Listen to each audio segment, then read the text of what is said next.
नमस्कार मित्रों, स्वागत है आपका अपने YouTube चैनल तन्नू टुडे में। मित्रों, आज का वीडियो बहुत ही खास होने वाला है क्योंकि आज के इस वीडियो में मैं आपको ऐसे रहस्य बताऊंगा जिसकी सहायता से आप भगवान कल्कि के दर्शन कर सकते हैं, भगवान कल्कि से मिल सकते हैं, भगवान कल्कि से कनेक्ट हो सकते हैं। तो इसीलिए आप वीडियो को पूरा अवश्य देखिएगा।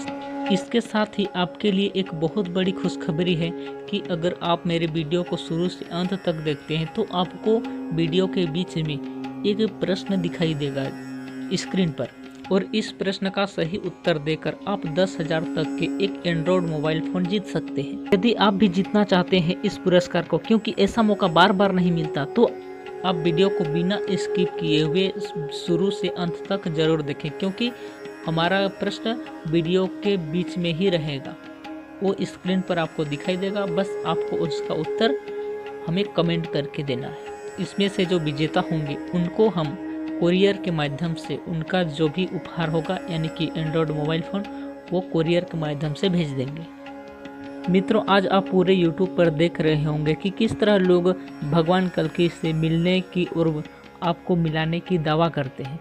ऐसे वीडियो आपको YouTube ही नहीं बल्कि पूरे सोशल मीडिया पर देखने को मिलेंगे। बहुत से लोग यह पूर्ण रूप से दावा करते हैं कि वह भगवान कल्कि से मिल चुके हैं, या उनको उसका पूर्वानुमान है कि भगवान कब जन्म लेंगे, कहाँ लेंगे, इत्यादि सारे चीज़ों का उनके पास ज्ञान है, और आप उनसे जुड़कर भगवान कल्कि के दर्शन कर सकते हैं, उनसे भेंट कर सकते हैं, उनसे मिल सकते हैं। और अगर आप उनके साथ नहीं जुड़ेंगे तो आप सतयुग में प्रवेश नहीं कर पाएंगे, आप कलियुग में ही रह जाएंगे। और इस तरह की न जाने इतनी आपको वीडियो देखने को मिलेंगे, ऐसी बातें सुनने को मिलेंगी जिसे सुनकर आपके भी मन में बहुत से डाउट होंगे। और आपने जब इस वीडियो को क्लिक किया है और इसे देख रहे हैं, तो मैं यह समझता हूँ कि आप भी इन वीडियो को पहले ही देख चुके होंगे कि जिसमें भगवान से मिलने की बात कही गई है। तो आइए आज के इस वीडियो में मैं आपको बताता हूँ कि आखिर इसका रहस्य क्या है।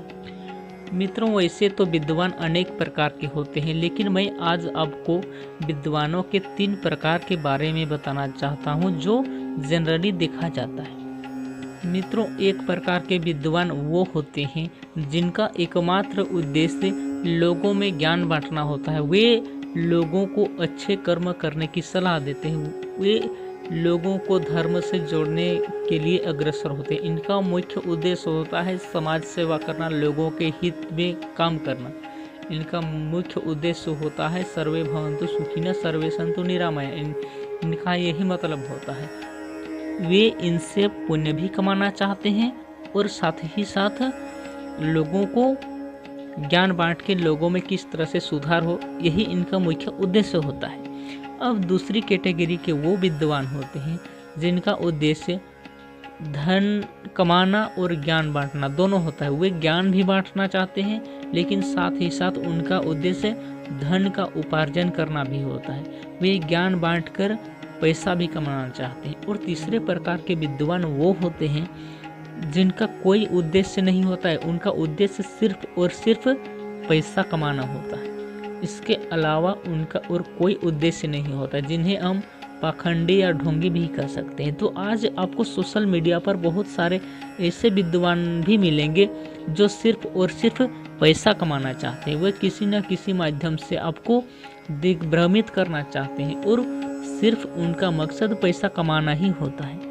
मैंने YouTube पर बहुत सारे ऐसे वीडियो देखे जो अपने आप को भगवान कल्कि का दूत समझते हैं, यानी कि उनके अनुसार वही भगवान कल्कि से आपको मिला सकते हैं, वही आपको सतयुग में ले जा सकते हैं। उनके सिवा और कोई कुछ नहीं करता है। अगर आप उनसे जुड़ेंगे तो आप भगवान से कनेक्ट हो जाएंगे, अगर उनसे आप नहीं जुड़ते हैं तो आप नरक में चले जाएंगे। इस तरह के वे वीडियो बनाते हैं। तो मैं आपसे कहना चाहता हूँ कि भगवान के रहस्यों को, जैसा कि मैं आपको पिछले वीडियो में भी बताते आ रहा हूँ कि भगवान को समझ पाना इतना आसान नहीं है।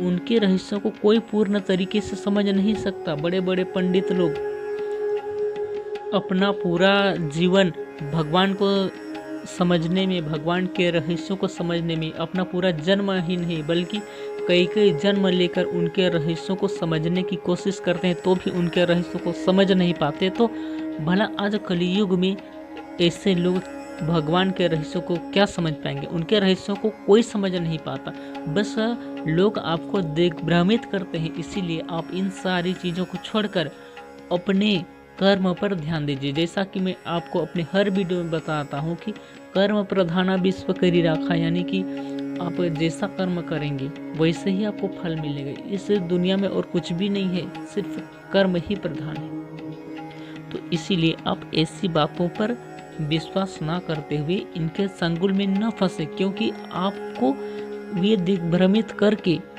आपसे पैसे भी लूट सकते हैं। इसीलिए आप ऐसे लोगों के से सचेत रहें, सावधान रहें। बस आप इस बात को अच्छी तरह से समझ लीजिए, अच्छी तरह से अपने दिमाग में फिट कर लीजिए कि भगवान के रहस्यों को पूरी तरह से कोई नहीं समझ सकता। वे कब क्या करेंगे, कब अवतार लेंगे, कहाँ लेंगे, किसके घर में लेंगे, इसके बारे में कोई भी पूरी तरह से नहीं जानता, क्योंकि उनके रहस्यों को जान पाना इतना भी सरल नहीं है कि कोई भी आसानी से उनके रहस्यों को समझ सके। कई लोग तो हमसे यह भी कमेंट करके कहते हैं कि उनका पैसा लूट चुका है।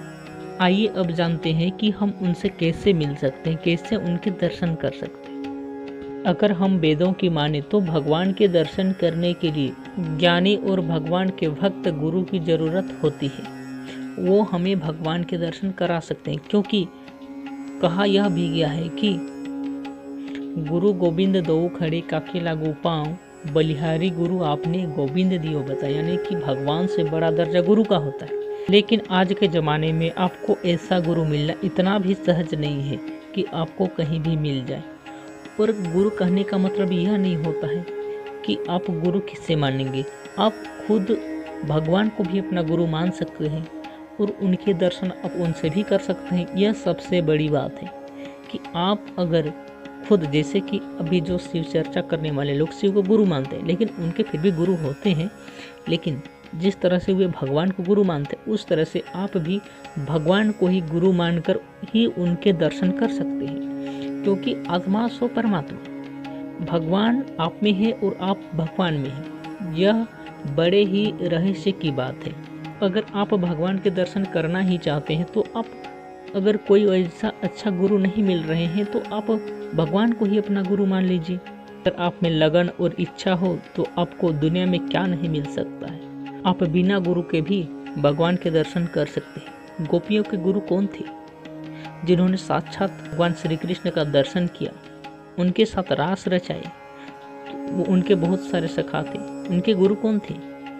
कहीं न कहीं हमारे पिछले जन्मों के कर्मों का भी फल रहता है।